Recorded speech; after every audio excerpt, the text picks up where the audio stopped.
Hello friends, आज आपण serving part number 5 पाहणार आहोत. त्यामध्ये important civil engineering MCQ with explanation serving या सब्जेक्टचे पाहणार आहोत. तर हे क्वेश्चन्स आणि तुम्हाला 10 सेकंदाचा वेळ दिला जाईल तुम्हाला आन्सर सजेस्ट करण्यासाठी. ठीक आहे. आणि जे आपण क्वेश्चन्स घेणार आहोत ते सगळे PWD, ZPWRD, SSC, JEE, BMC, नगर परिषद, ऑल ज्युनियर इंजिनिअरिंगच्या सर्व एक्झामसाठी उपयुक्त असा व्हिडिओ आहे. तर शेवटपर्यंत नक्की पहा. चला तर आपण व्हिडिओला सुरुवात करूया. क्वेश्चन नंबर फर्स्ट आहे, Bowditch rule applied to. Option A आहे an open traverse for graphical adjustment, B आहे a closed traverse for adjustment of closing error, C आहे determine the effect of local attraction आणि last option D आहे none of the above.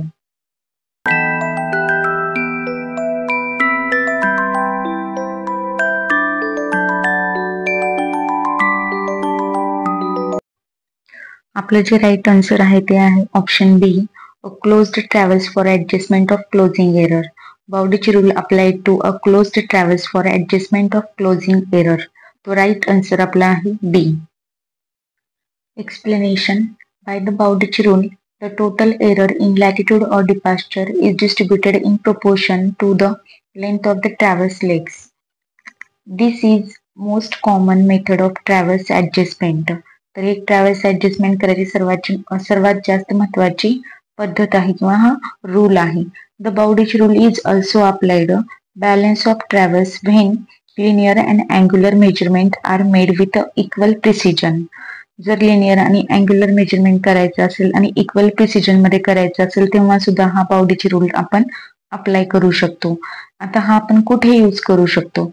तर when to use, the Bowditch rule is most commonly used for compass travels but can also be used for theodolite travels if an angular and linear measurements are equally precise. जसं आपण अगोदर पण म्हणलेलं आहे की travels मध्ये जेव्हा linear आणि अँग्युलर मेजरमेंट असतं तेव्हा त्यामध्ये इक्वल प्रिसिजन आपण बाउडिच रूल मध्ये करू शकतो. तर कंपास ट्रॅव्हल्स मध्ये and also used in theodolite travels, तर ह्यामध्ये आपण बाउडिच रूलचा आपण मोस्टली रेफर करू शकतो. सो आपलं राईट ऑप्शन जे आहे ते होतं आपलं B, a closed traverse for adjustment of a closing error. Question number 2. The magnetic needle in a prismatic compass is placed. Option A, at the bottom of the graduated aluminum ring. Option B, above the graduated aluminum ring. C, below the brass box. D, below the needle lifter but above the bottom inside the compass.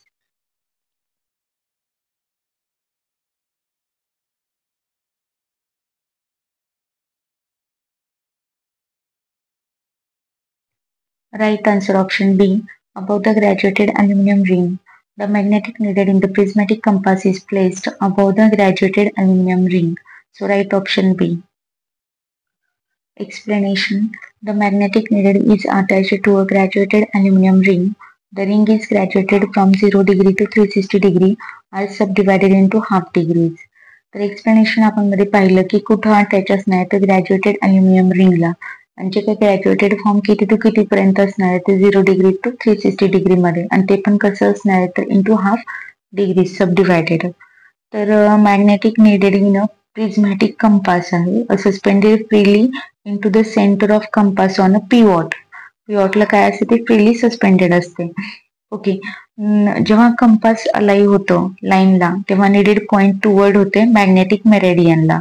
The angle between the line and magnetic meridian can be read on the graduated circle. तर ह्याच्यामध्येच काय असणार आहे, angles between असणार आहे. Okay. Prismatic compass is a compact instrument used in serving to measure angle or bearings between 2 points. तर जेव्हा 2 point आहेत त्याच्यामधला अँगल असेल किंवा बेरिंग असेल जर कोण मेजर करत असेल तर प्रिझमॅटिक कंपास करतं. फॉर एक्झाम्पल तुम्हाला सांगायचं तर ग्रॅज्युएशन सर्कल ते किती मध्ये असतं तर 0 डिग्री टू 360 डिग्री मध्ये असतं. प्रिझम आपलं 45 डिग्री मध्ये असतं. Magnifies image to the graduation. Object vane असतो आपल्याला, आय विने असतो, स्प्रिंग ब्रेक असतं, रिफ्लॅक्टर मिरर असतं, फोकसिंग असतं, फोकसिंग स्क्रू असतं. मोस्टली हे आपण कुठे यूज करतो तर बेरिंग आणि सर्वे लाईन्स काढण्यासाठी मोस्टली आपण प्रिझमॅटिक कंपासचा यूज करू शकतो. सो आपलं राईट आन्सर जे होतं तर ते काय होतं तर magnetic needed in the prismatic compass is placed above the graduated aluminum ring. ते कुठे अटॅच आहे, कुठं प्लेस आहे, तर अल्युमिनियम रिंगला काय आहे, अटॅच आहे का प्लेस आहे. सो राईट आन्सर आपलं बी आहे. Question number 3. The bearing of line AB is 230 degree and that of BC is 330 degree. The included angle ABC is option A 100 degree, option B 30 degree, C option 70 degree, option D 80 degree.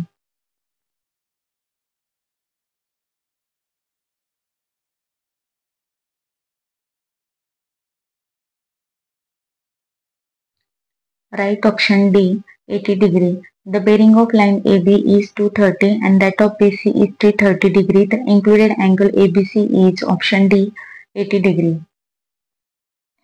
Explanation. Included angle ABC is, जर तुम्ही पाहिलं तर diagram व्यवस्थित काढला तर तुम्हाला कळून जाईल की 50 plus 30 degree equal to 80 degree. तर आपली जे करेक्ट आन्सर आलेला आहे ते 80 आहे.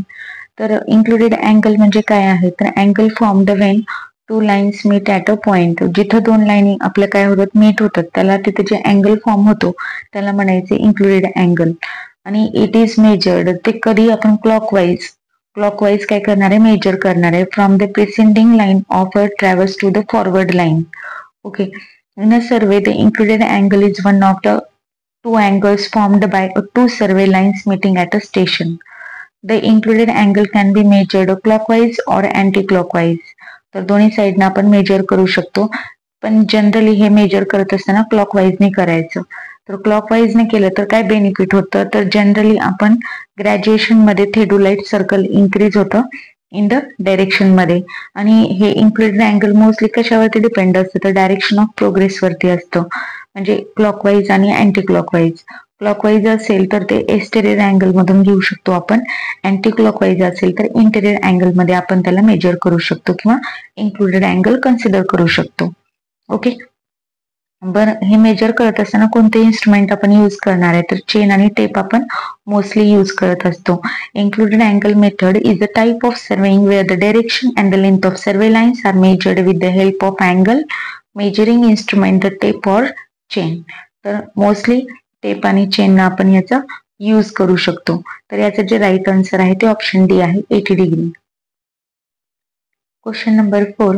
Which of the following scales is the largest one? Option A 1 centimeter equal to 50 meter. Option B 1:42,000. Option C RF refraction representative fractions equal to 1/3 lakh. Option D 1 centimeter equal to 50 kilometer.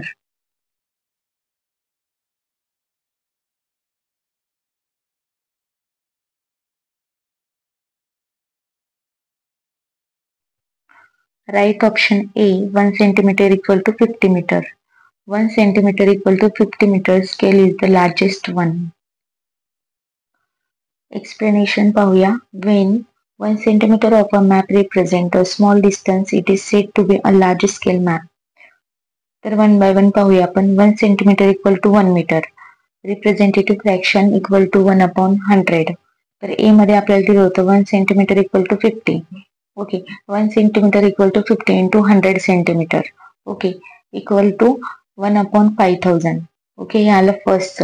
बी मध्ये as it is असेल, C मध्ये पण as it is असेल. म्हणजे बी मध्ये 1:42,000, C मध्ये 1/3 lakh, D मध्ये 1 centimetre मध्ये आहे. ओके. ते सगळ्यांसोबत आपल्याला किलोमीटर मध्ये करावे लागेल. ओके. ते करत असताना 1 centimetre equal to 50 kilometre. Okay.